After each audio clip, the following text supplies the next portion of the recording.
gentlemen, please welcome the Peach Bowl champions, the Indiana Hoosiers.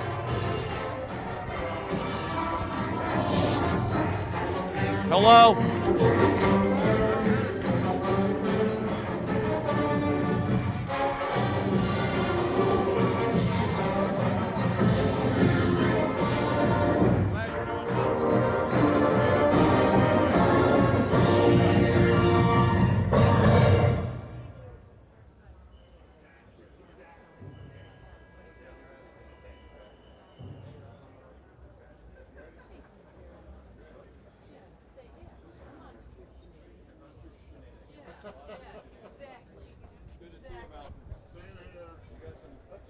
Underutilized word. I think it should be every day.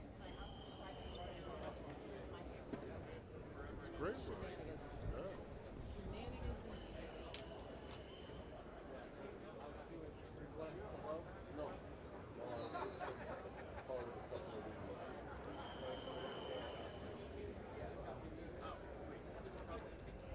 Yeah. Before we get going here with the Hoosiers, how about this? Indiana, just a couple days away from playing in a national championship, something I know a lot of these fans thought was unimaginable for years. What is it about this collection of coaches and players that made this week possible? Well, we're here because we're prepared the right way and we have the right people on the staff and in the locker room, and we got tremendous support from our president and our athletic director, and we have a great fan base. And, you know, we have a plan and a process. And we have great leadership and good players, and we've been very consistent in terms of our play in all three phases. So we've met every challenge. So the novelty of being here to us isn't there. You know, we're here. We got a job to do. We got a challenge to meet, and we got 2 more days of prep. You mentioned this fan base. They have showed up every step of the way. Anything you want to say to some of the fans that are in attendance here and going to be at the game on Monday? Well, if you're not sure you can make it down, find a ride. Yeah, the Big Ten championship last week against Oregon, the Rose Bowl. Yeah, Indiana fans, largest alumni base in America. A lot of people didn't know that, and you know, it's been huge for us. Thank you. Best of luck. Thank you.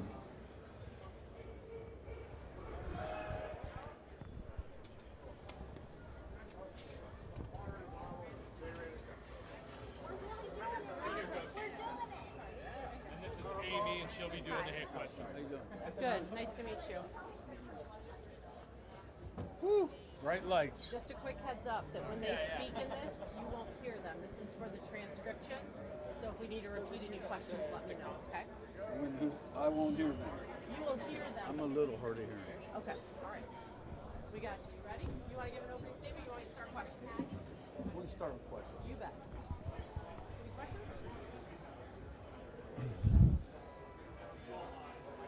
Anybody want to ask a question?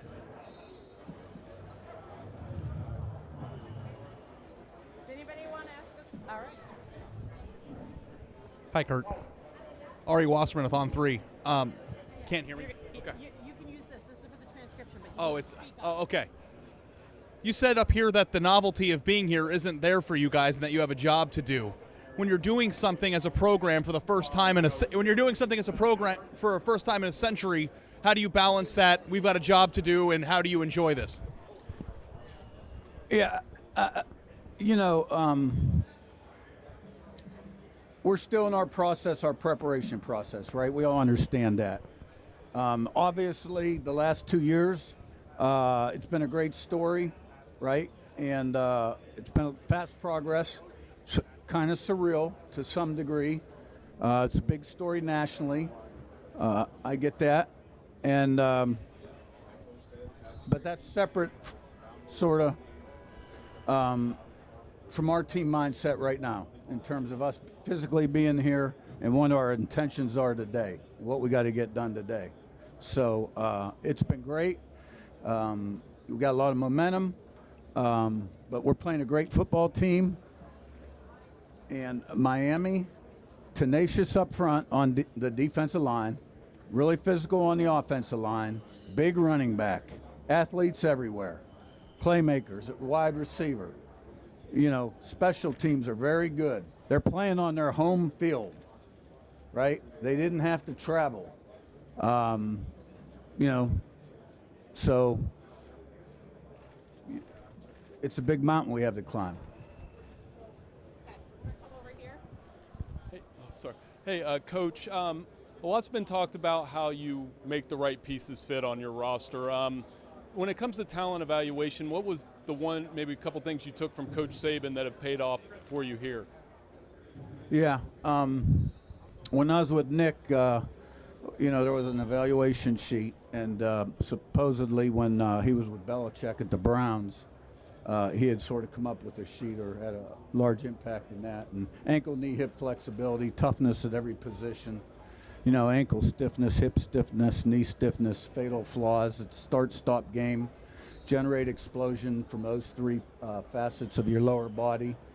That would be the biggest things from a personal standpoint. I learned from my mistakes, and I think most of us, that are aspire to achieve at a high level, either learn from our mistakes or we don't progress, right? So, when I was young, we took some potential guys. We had to. When I was with Coach Majors at Pitt, we didn't have much, didn't have facilities, didn't have money. We weren't very attractive to recruits. We took a lot of guys that had certain qualities but hadn't quite put it all together. So I learned from that. To me, there's a lot to be said about what the guy's made of, his intangibles, and his moldability or coachability, what kind of teammate it's going to be. You still have to have a certain level, obviously, of athleticism to be successful at the P4 level, right, in the Big Ten. But you get the right group of guys together that combine to the team, and they're good decision makers, they're good people, because you got to make decisions on the football field too. And you got to play with discipline, and you got to play with poise, and you got to play with confidence and consistency, and have day in, day out consistency to a high standard and expectation. And that's what these group of guys have done to this point. But, there's a lot to be done yet. And they understand that. Curt, to that end, a year or so ago, you're looking for your quarterback. You land on Mendoza, obviously. What was it at the time before you knew that made this seem like a good fit? I was aware of Fernando because we had Alberto, the younger brother. He signed with us at JMU. Tino Sinceri signed him. He had won 2 state championships, was a special family. They were all high achievers. The mom had gotten sick. I knew the dad a little bit. So, I'm a tape junkie, and I would see Fernando on tape maybe from 2 years ago when I'm watching Red Area Pass or something. And then when he went in the portal, he was a talented guy. Didn't take many plays. Had a lot of physical attributes. Knew what kind of family he came from. We had Alberto in the program. So he got here, and he done a great job of developing. Tremendous job. And he's probably played better after he won the Heisman, which is a real credit to him. But we got one more to go. So that was an easy decision. I know. Coach, how has your team been able to handle the pressure of these high-stakes games, especially these last 3 or 4? And how do you anticipate them handling Monday's pressure?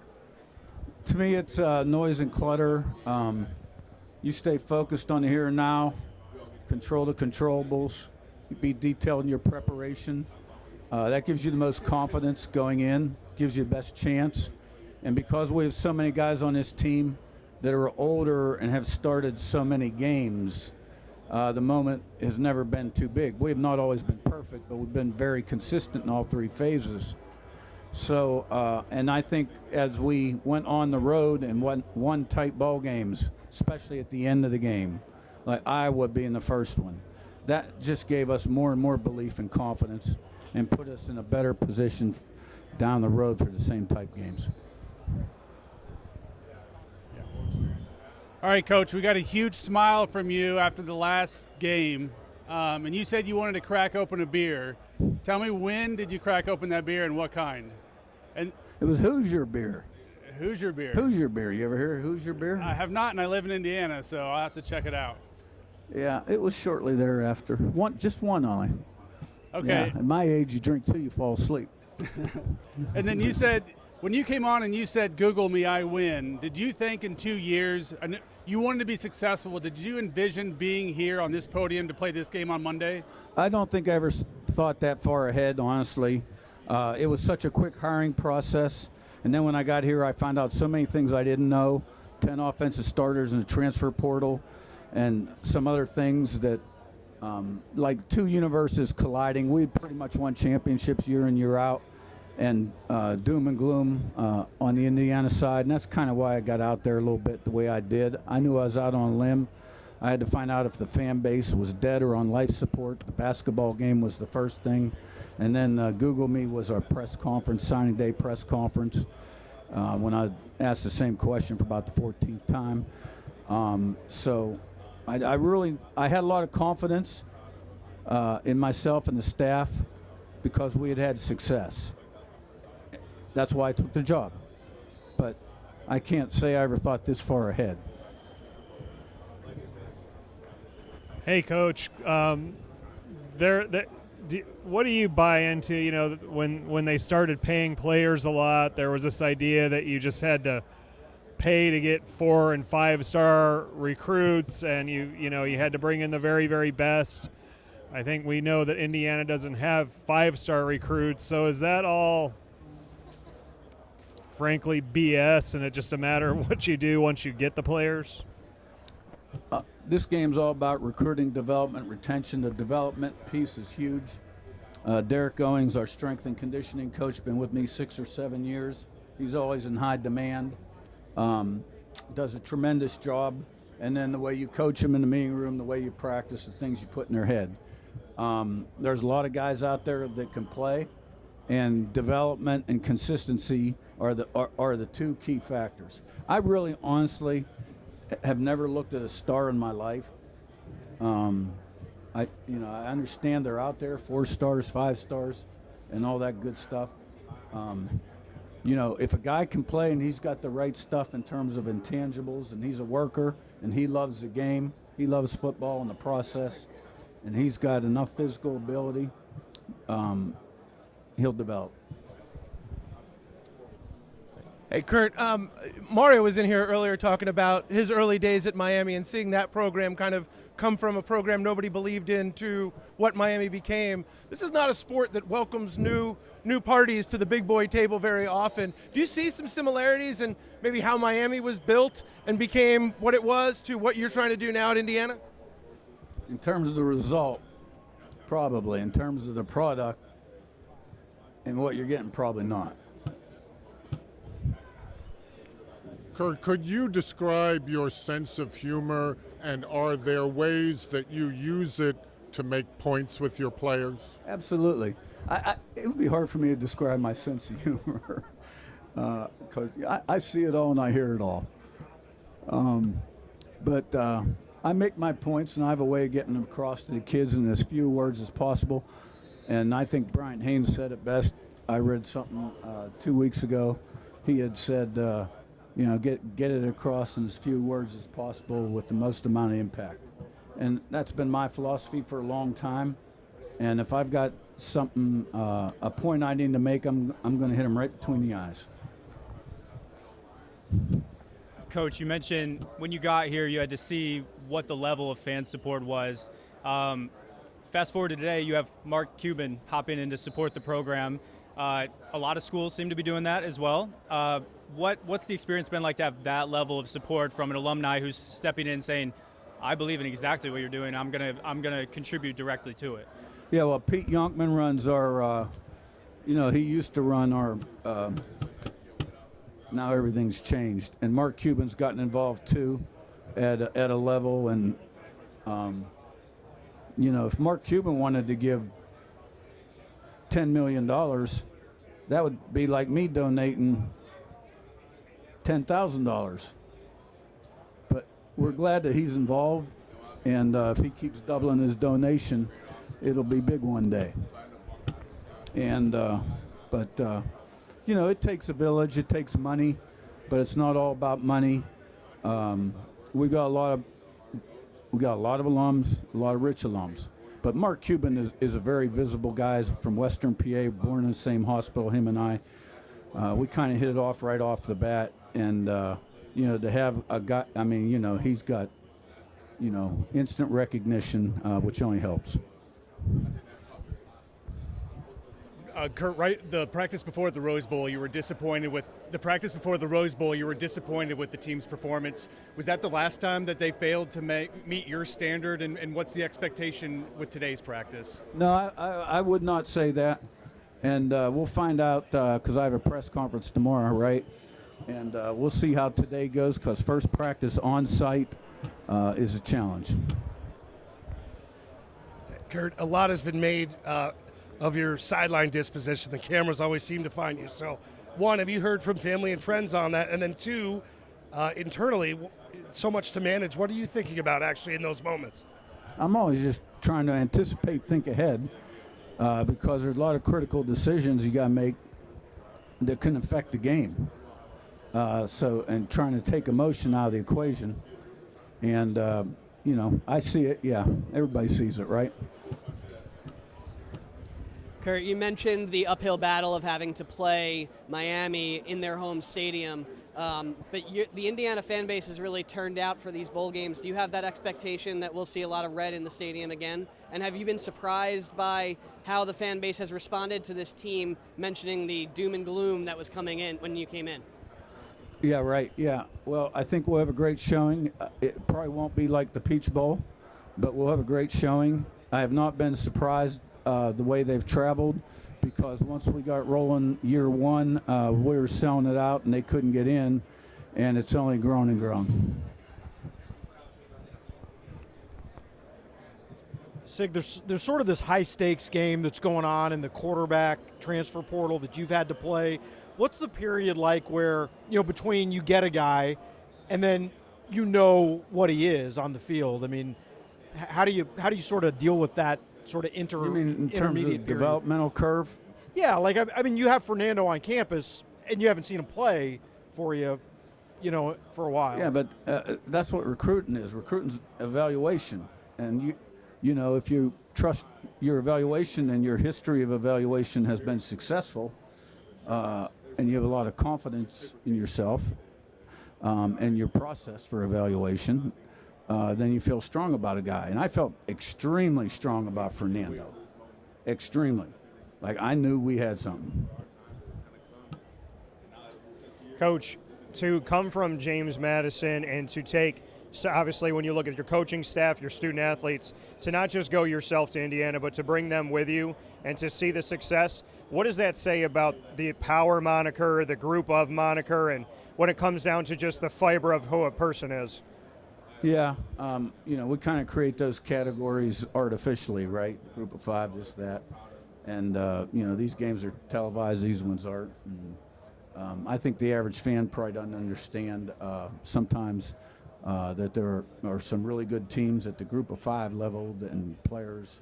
Obviously, we brought guys here. They've been some of our better players. They've been All-Americans. I do think the group of five level has probably been watered down a hair since I left JMU because the transfer portal every year takes and takes and takes, right? So maybe some of those teams aren't quite as strong as they were when I left, so to speak. But, those guys all had a little chip on their shoulder. They had something to prove. They were really good players. We'd had a lot of success. They're wondering why they weren't recruited by a P4 program, and this was their opportunity. And truthfully, the process happened so fast, me taking the job, and almost didn't take it because I love JMU. Once I got here and they started jumping in the portal, I was like, oh, yeah, we could use him. Like, I had never entertained the notion that they may follow me. I had no idea what was in Indiana. What I knew about Indiana was just being a coach's kid and loving college football and following college football since 1970 on. Knew they had some good teams. The one thing that did catch my attention, however, about 3 years ago when that TV contract was signed by the Big Ten, making all that dough, that caught my eye. Coach, what stood out about D'Angelo Pons when you recruited him, and did you anticipate this kind of success from him?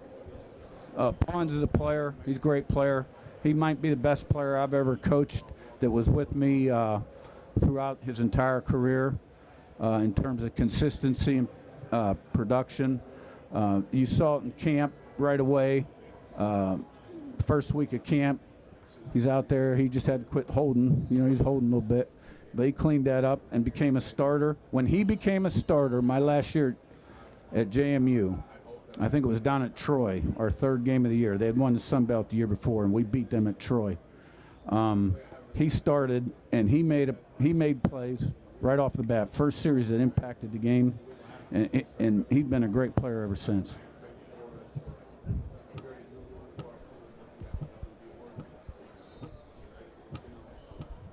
Curt, I think there's this notion out there that you are like a magician who has figured out this magic trick to make Indiana become great all of a sudden. Do you view it as like you've done something special here, or is this just you're repeating your process that you've done everywhere and it's working here? Yeah, I'd say B. I mean, there's no magic wand. It's the fundamentals, and you got to have the right people, number one. If you don't have the right people, it doesn't matter on your staff or in the locker room. And then you have to have a plan for development, recruiting, and retention. And then obviously how to practice, how to play the game. So it helps that we've had coaches that have been together for a while. And every day you get better, you get worse, you never stay the same. And that includes me. Every day. If you're not striving, someone else is, so you're getting worse, right?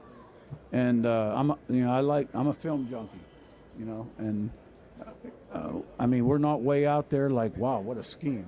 But, we're fundamentally sound, and we find the right matchups up to this point. And so, no, there's no magic wand. I'm no wizard, that's for sure. We do have a play called Wizard that we put in for this game, however. Coach, I think the casual football fan would be surprised to hear you say that you almost didn't take this job, that you almost stayed at JMU. What flipped your thinking to decide IU is the place? Well, it was Wednesday night. I just got back from Indy talking to Scott and the president, and I had that pretty good idea they're going to offer me the job. And I'm laying in bed with my wife about 8 o'clock at night, and I said, I think I'm just going to stay.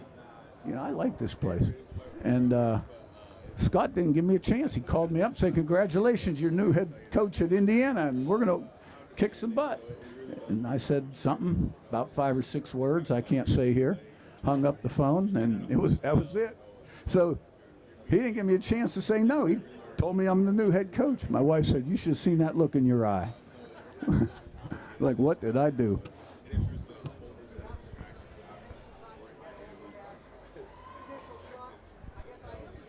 No, it didn't. Once I got here, there was so much needed done, and yeah. Coach, obviously you and Mario both worked under Nick Saban at one point. Is there any relationship that you have maybe between you and Mario in the past? I don't think we've ever met.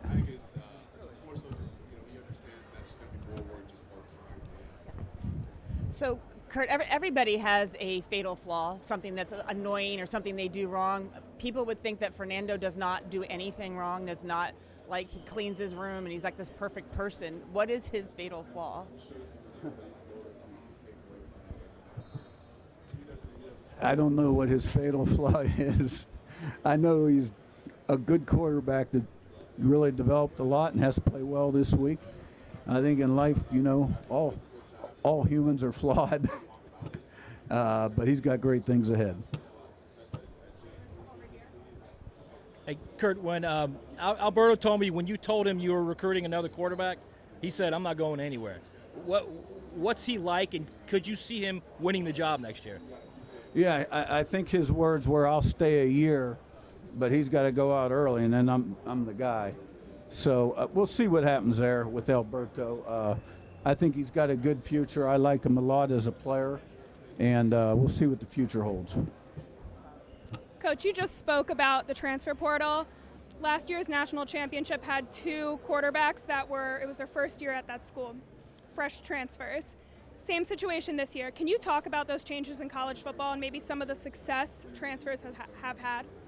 Well, it is a little bit like free agency now, and I'm not going to go too far down that road, but the quarterback position is the key position.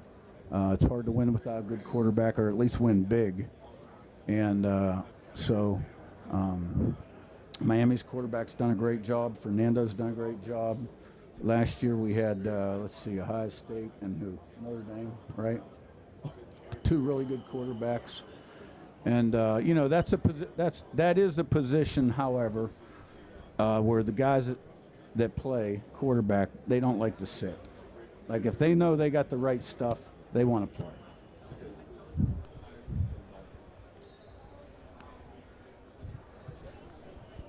Coach, I was just listening to Pat Coogan talk about Miami's defensive front, talk about how violent and twitchy they can be. How would you describe Miami's front guys, the Baines, the Mesidors on that line? Oh, they're great players, both ends. All the inside guys, they play a lot of people. And I know how Corey coaches. It's schematically it might be a little different, but I know the philosophy's not much different. And, he's got them creating havoc and TFL, sacks, stop the run, playing with an edge. Nasty edge. And, I'm extremely, extremely impressive group. Those guys are going to play a lot of football when their college days are over. Coach, you mentioned Coach Heatherman, and obviously you worked together for a few years, and you said kind of like what he does and how he does it. What have you seen from him and how he's grown and how he's matured as a leader on the defensive side, and just what it's like to know that once you were on the same side, now you're on the opposite side? Yeah, well, we actually don't communicate a ton anymore, but I loved him. I didn't want him to leave. We had a great relationship. I really thought a lot of him. And then, you're so busy. He's busy, I'm busy, that it's hard to. But, we exchange texts occasionally. I've seen schematically a change. I can't talk to his growth as a leader because I'm not with him day to day. But I always thought he was a great football coach. Fortunately, I had Bryant Haynes, who I think is the best in the country. And they're different. They're different guys. Corey's a hard driver. And you'd be shocked to know that Corey played quarterback in college. And I used to joke him all the time. I heard he had no touch when he threw the ball. You find that hard to imagine knowing Corey, right? That he wouldn't have touch as a quarterback. But Corey's a great football coach. He's done a great job here. Hey, Curt, just a housekeeping question about Brendan Franke, your long kicker. I think he's questionable now. He was a game-time decision last week. He hasn't kicked in a while. He said he feels good. Do you feel like he could be back on Monday? And obviously that's a factor on kickoffs and potentially long field goals. I think he's listed as questionable or doubtful. Questionable. We'll know more probably after today's practice. Yeah, that was the big practice. The last time we traveled to the Rose Bowl, we thought he would be ready, and he had a little setback. Oh, he's a huge factor. Guy kicked 2 58-yarders back-to-back against Oregon. One they called timeout, and I think the Iowa one at the end of the half was a 52-yarder. And we're talking like 3 seconds ago and a half, which were huge points, and every kickoff through the end zone. Hey, Coach, can you talk about Elijah and just his importance? And also looking back, before he went to JMU, he played for an IUP grade. He played for your father as well. Did he at St. Francis? Did any of that factor in and kind of get on your radar? I knew about Elijah when he was entering his junior year of high school. Then I took his older brother, who was a safety at VMI, and we played him in the playoffs the COVID year. And I could tell he was a very instinctive player, his brother I'm talking about. So we took his brother, the safety. Elijah then went to St. Francis in Maryland high school and ended up at St. Francis in Loretto, PA. Yes, Chris Valerio played for my dad at IUP and was the center for the Bears for about 10 or 12 years. And Elijah caught close to 50 balls, and there was another receiver there too. We needed receivers, and that's how we got Elijah. He tweaked his knee a little bit that first spring. I think when the year started in the fall, first game of the year, he was third team. Made a couple plays game 2 against Virginia that were big. and then started every game after that, made first team all Sun Belt, and caught, I think, over 80 balls that year. Hi, Coach.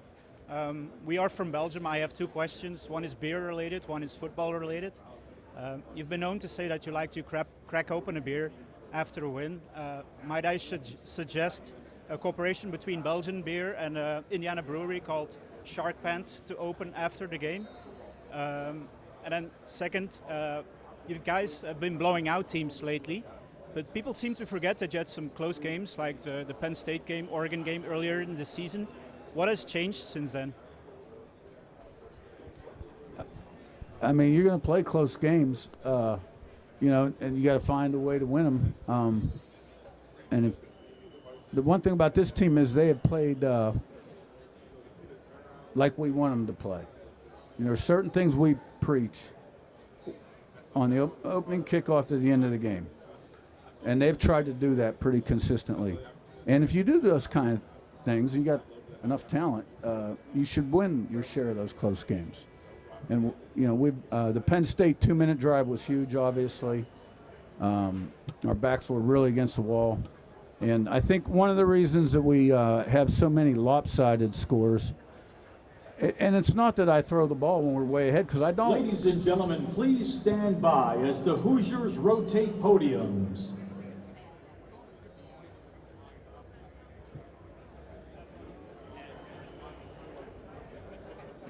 But we run the ball, but our 2s and 3s are playing really, really hard. So the point total goes up. They want to know if you have an answer to the beer. Give me the question again. Say it again. Yeah, we are from Belgium, and Belgium is the country of beers. And yeah, you made the remark that you like to crack open a beer after the game, so I thought, why not have a good cooperation between, it's a beer brewed in Belgium, but in cooperation with an Indiana brewery. So it's a fine India Pale Ale. You find our equipment guy and have one of those cold ones in the cooler for after the game, if we're fortunate enough to come out 1 point ahead. Coach, how do you actually teach discipline on the field? Is it as simple as we run sprints for penalties? What's the actual good cop, bad cop science to that? Well, there's a lot of things that go into it, but in coaching you get what you demand. And if you're not coaching it, you're allowing it to happen when you see something you don't like. And we want to do everything to a high standard, and there's got to be accountability when guys can't consistently meet the bar. Discipline on the field is getting 11 guys to do their job, because when you get 11 guys to do their job consistently, play in, play out, it's not addition, it's multiplication. The challenge is only not that play in its entirety, it's all the plays not affected by success, not affected by failure, never satisfied, right? And there's a lot of things that go into that to get 11 guys to do their job. And then when you do have success, act like you've been there before, right? And we also want to be, we're one of the lowest penalized teams in America and always have been.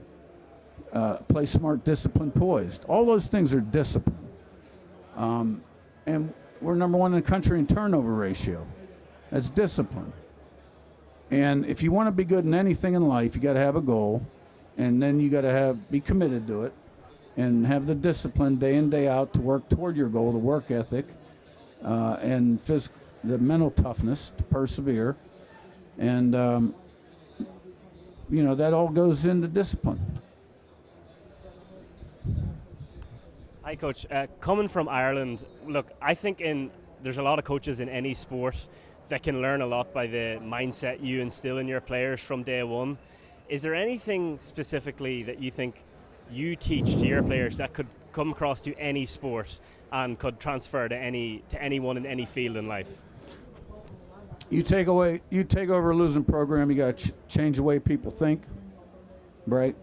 And you got to give them the belief that if they do things the right way, prepare the right way, there's no self-imposed limitations to what you can accomplish. That 95% of the game in season is right between the ears.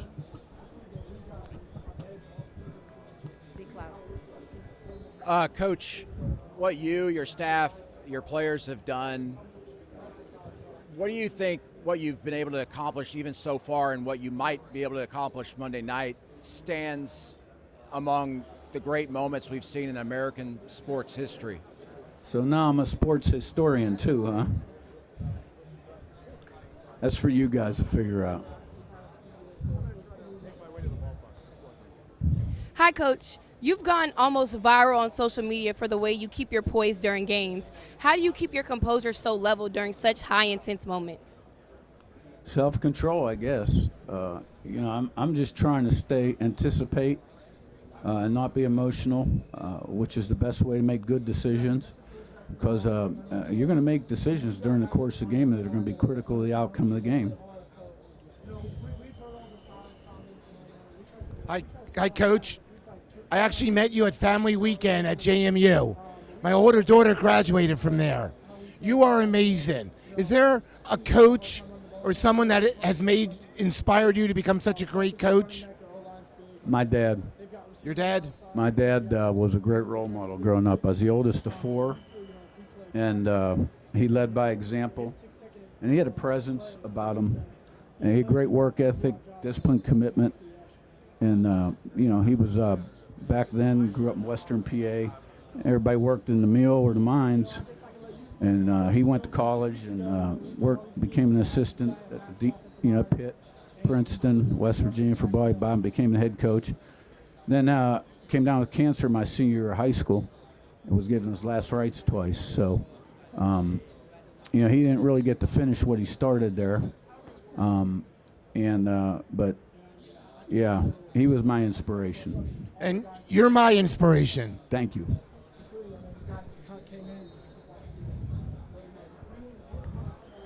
Curt, you mentioned how Corey's kind of evolved. How have you seen Mike and Brian evolve since they first joined you on the staff? Mike just keeps maturing, and I'm able to walk away more and more, which I need to do. In this day and age of college football, especially in the playoffs, where you're juggling portal recruiting and retention, things like that. Mike is really good. He's got a great demeanor and disposition, and he's one of the most trustworthy people I think I've ever met in my life. I feel like this season for y'all could be a movie. Which actor would you want to play as you? Let's get through this game. Hey, what's going on, Coach? So you famously said Google me. So I did. I looked through your coaching history, 40 years. If you could go back to the very beginning now and give yourself a piece of advice, what would it be?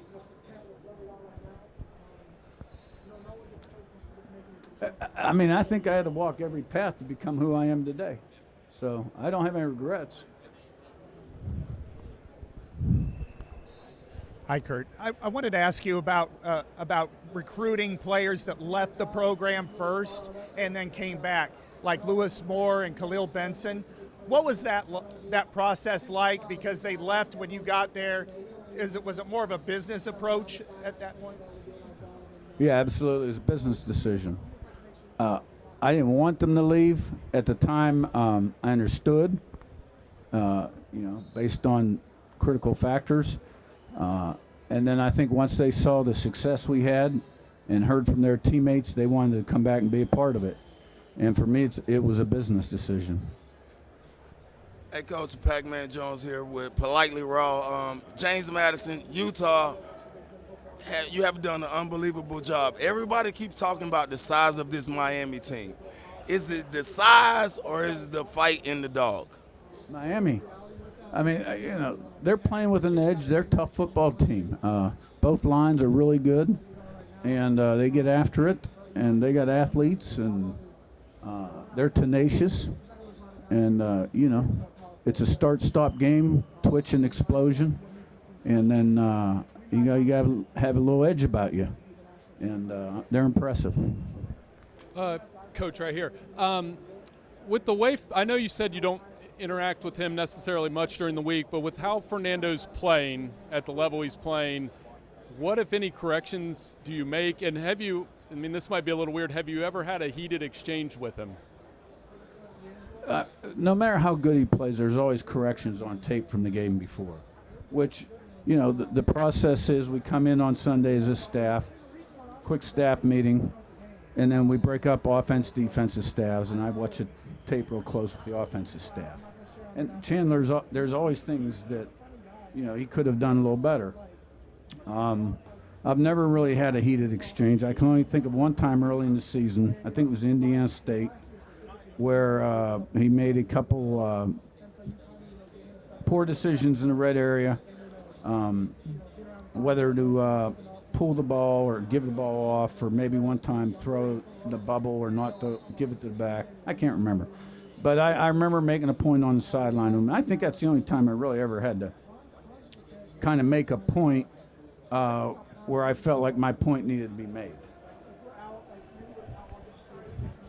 Hey, Coach. Lane Higgins from the Wall Street Journal. You know, one of the benefits of having an experienced graduate transfer quarterback is the experience, but the downside is that they're probably only going to be with you for a year, maybe two. So in this day and age, you know, how do you go about building a roster and, you know, continuing to potentially build a dynasty, if that's what you're aiming for, when you have players that you're only getting them for a small amount of time? And you started the question out the quarterback position, right? Well, every one of our quarterbacks since 19 has been player of the year in the league. So we're doing something right, and they've all been one-year transfers since the first two. I guess Curtis Work was not, but he led the country in QBR. You know, and we've already got one committed for next year and in school. That's part of it, I guess. You know, it'd be nice to have a guy for a few years, but, you know, when you've got a chance to get a guy that can play winning football, that's been through the wars, that's the way to me, it's an easy decision. Because you got to win every year. Now, you know, there's no, in 5 years we'll be good. You know, that was a long time ago. So it's not a perfect world, college football. A lot of issues, obviously. You got to improvise, adjust, be light on your feet, you know, if you want to thrive and survive.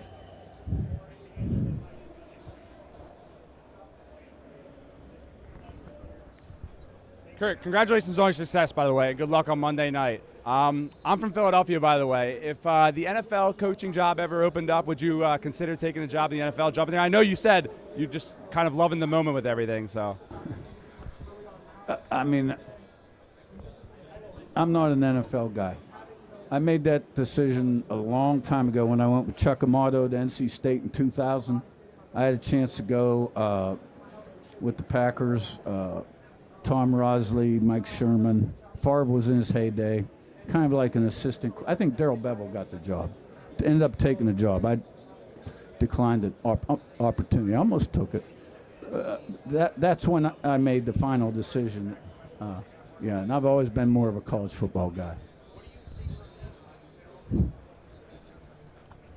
Hi, Curt.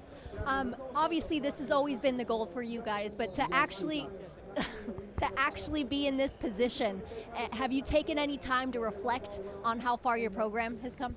Well, I get asked that a lot, and not much time now because there's always something that needs done. Every week brings its challenges this time of year in college football. So when the season's over, yes, but really the focus now. I have said a number of times it has been kind of a surreal thing, but you know, our focus right now is what we got to do today to put ourselves in better position. Hey, Curt, I wonder, being an assistant for almost 30 years, how did that shape your ability to scout kids, to evaluate kids, develop? I wonder, being an assistant role that long, it helped you along the way as you built rosters. Well, yeah, I think I was 28 years Division I assistant, I think. Recruiting coordinator and a coach for probably since 93 to 2010. And around a lot of really good people, assistant coaches too, that I drew from and learned from.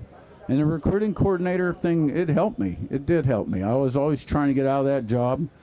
My dad told me that thing's going to really be valuable for you one day. And so at the end of the day, I was hitting the big 5-0. I had a couple girls in high school that wanted to be doctors. Son was a freshman at Alabama.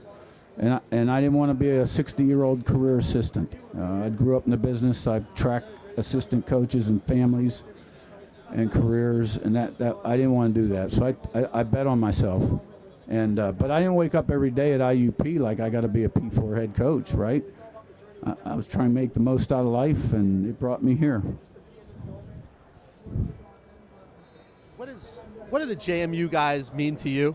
And let's start with that. What do they mean to you that they followed you here and they've had so much success? Well, you know, like I said, I never thought about the JMU guys coming here. It was such a quick process. Once they started jumping in the portal, and we had some, I think we were down to 40 scholarships here. I mean, we needed them. So I was glad. And they were instant impact guys in a lot of different, on and off the field. And they were, I think, critical to the acceleration of our development and success in year one. Why do you think they're so important? Because they could answer questions for the guys that decide to come back and the new guys, the other new transfers, on how we do things, how I am, those kind of things. But they were players. Right. I mean, Pons was an All-American, Fisher's an All-American, Surratt was on some All-American things his first year. A lot of them. So they're good guys. Can I get one more? With Fernando, there have been stories that, from the spring and the summer that a lot of people didn't necessarily see this coming. How do you explain just how far he's come? Yeah, and I've been asked that question before. Every one of those quarterbacks, DiNucci, Cole Johnson, Centeo, McLeod, Curtis Rourke, Mendoza, all player of the year in the league, except Rourke, because Gabriel won the Heisman, but he won QBR. Not great the first half of spring, a lot better the second half of spring. They have a good summer. Fall camp, different player. Better at the end of fall camp, and then they build on their success early in the season, and they just get better and better and better, because with success comes belief, and with belief comes confidence. Sig, I guess I know you're prepping for a game, but as you look at the structure of this college football thing and just roster building and things to that effect, whether it's contracts, the timeline of these things, I guess, A, do you feel like these contracts are kind of enforceable right now, and B, just broad strokes, what do you want to see, if anything, change with the way that these things are going on right now? I want to see a lot of things change, but I'm not going to go very far down that road right now.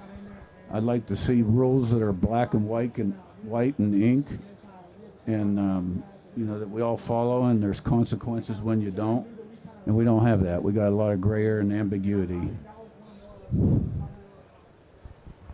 Coach, we've learned a lot about the Mendoza family this week because of where we are. We always talk about high character guys when you're recruiting. What have you learned from the Mendozas and the story we've seen about them this year? I knew where they came from, so I think the older one, Fernando in particular, I saw how one guy could kind of bring a team together. You can have close, tight teams, but this team here is extremely close. He was like the glue sealing the open edges and cracks, you know what I'm saying? Which probably to a degree I'd never seen before. Coach, why was it important to bring Grant Wilson in, even though you knew he probably wasn't going to start, and how has he added to this quarterback room as a future coach? I can't remember if I brought Grant in after Fernando or before. After? Okay, then I was probably thinking about the number 2 or 3 job. He, when he started for ODU against us at JMU, he played pretty well that night, and they had a high-powered offense. So he's coming back for one more too. He'll be back. Last question right here. Hey, Curt. How much did you rely on the players that you had brought from JMU to help deliver your message early? Were they an important part of helping the holdovers understand what you were about and what your scheme and your system were about? Well, I never asked them to do anything. Anything they did on their own. But, they were the kind of guys that were going to make the program better and bring the team closer together. So that's why I think they were so critical to year one success. What do you think of Fernando's public speaking skills and how he's able to represent the program? He's incredible. I take notes. That's it. Thank you. Thanks, Coach. Thanks.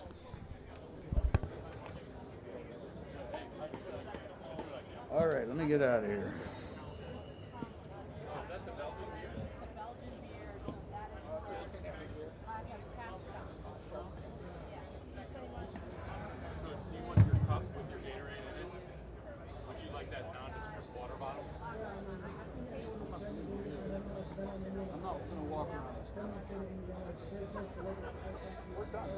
We're going to do Nicole here, Nicole Arbach, and then you're on to the BT at 7. Which I'm sure will. And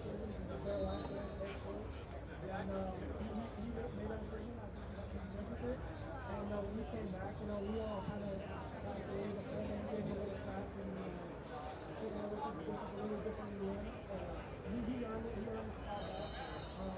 And I think he's realized that it is a different Indiana. And I think he would be one to get up here and play over. It's the best decision he's made coming back. Obviously, he's a All-American. He's a pretty seasoned people play for us. So I think it's just one example of, never going to come back.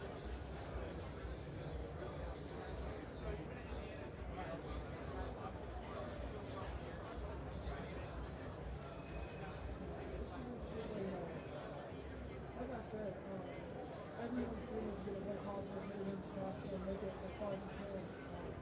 For me, these last 2 years, especially this year in particular, I feel like it's just a culmination of all the hard work me and my teammates put in, from the coaches.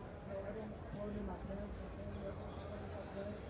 My parents still had to come in, they would come support me when I wasn't playing and we were losing games. So, just that support system I had is, part of the reason I'm here. My family had this support system, I worked on dearly, and that's part of the reason I'm still here too.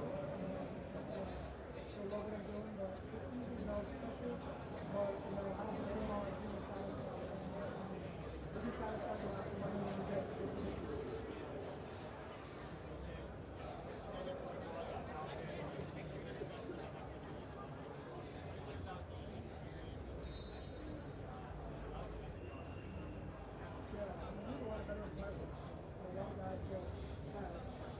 Played a lot of snaps. Whether that's being old as, we keep seeing that we have the oldest team in America.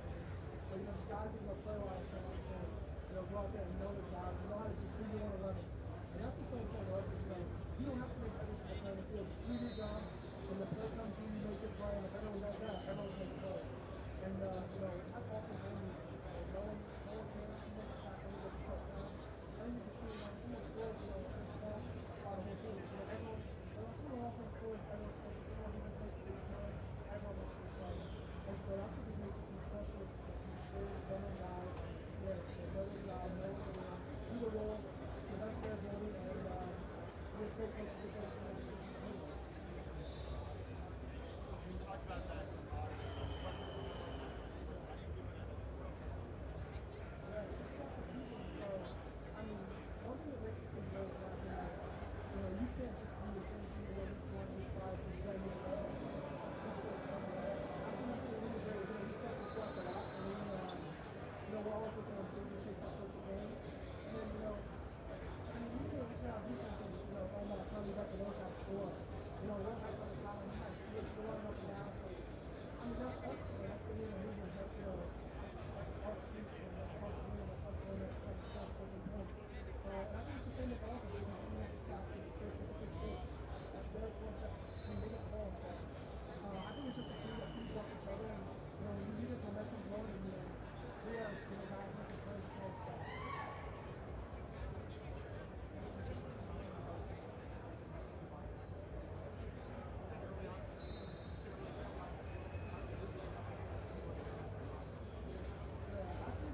Coach Haynes, has full confidence in all lineups. If you're out there for a reason. So it is nice, having a new coordinator, linebacker coach, we'll go out there and publicly say that. A lot of coaches won't.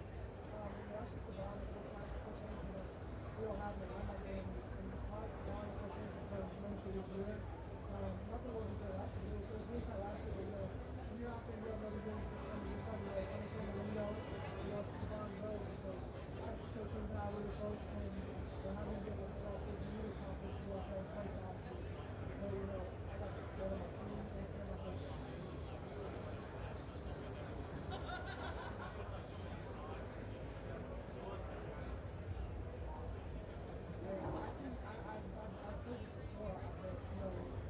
Settled in yet, and always going together. And I think there's a little bit of truth to that. I think we're all so focused and mission driven that maybe when we do win a big game, we might remember that night, and the next thing you know, it's like who's next. Whether it's a championship to Rose Bowl, we'll get people down. I don't even know. We all were happy after the Peach Bowl, but we all knew this was next. So I think the attention quickly shifts.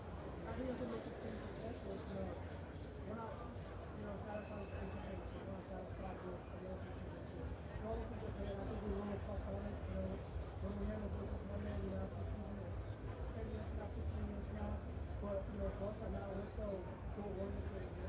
Focused on our mission. That it's it's a 1 week season. We have a lot of seniors, and guys, that this means a lot to. And so it's how we win the next year.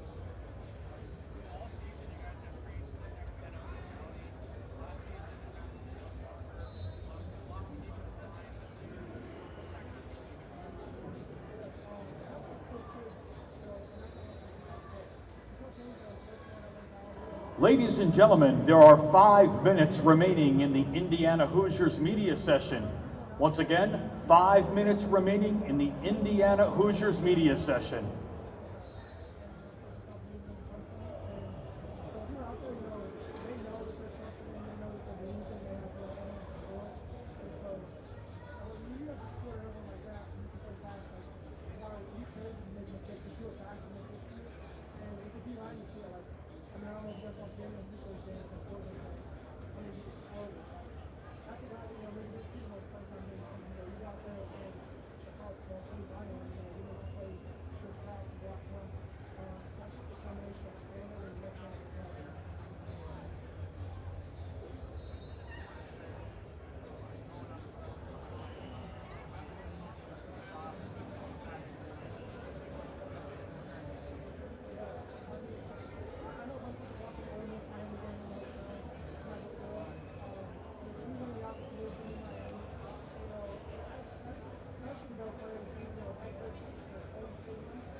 is the hunger to continually improve, and then when we're finishing out back at the high school, it might last that night, and then the very next day, like, who's next?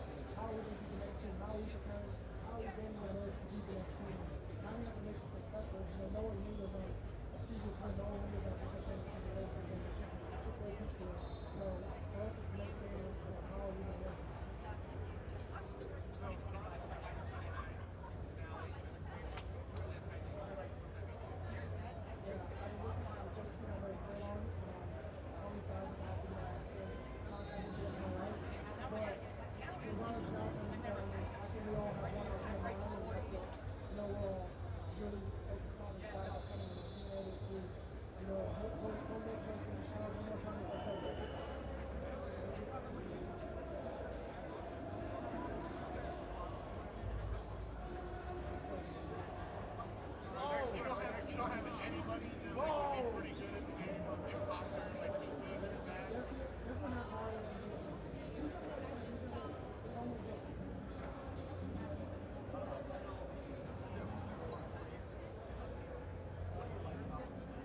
Ladies and gentlemen, that concludes today's Media Day.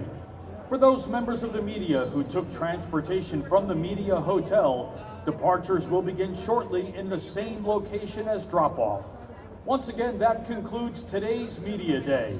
For members of the media who took transportation from the Media Hotel, departures will begin shortly in the same location as drop-off.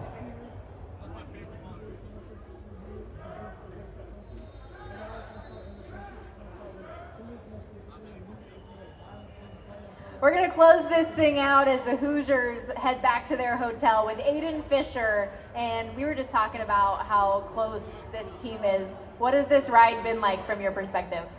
It's been so special and fun to be a part of. These guys are really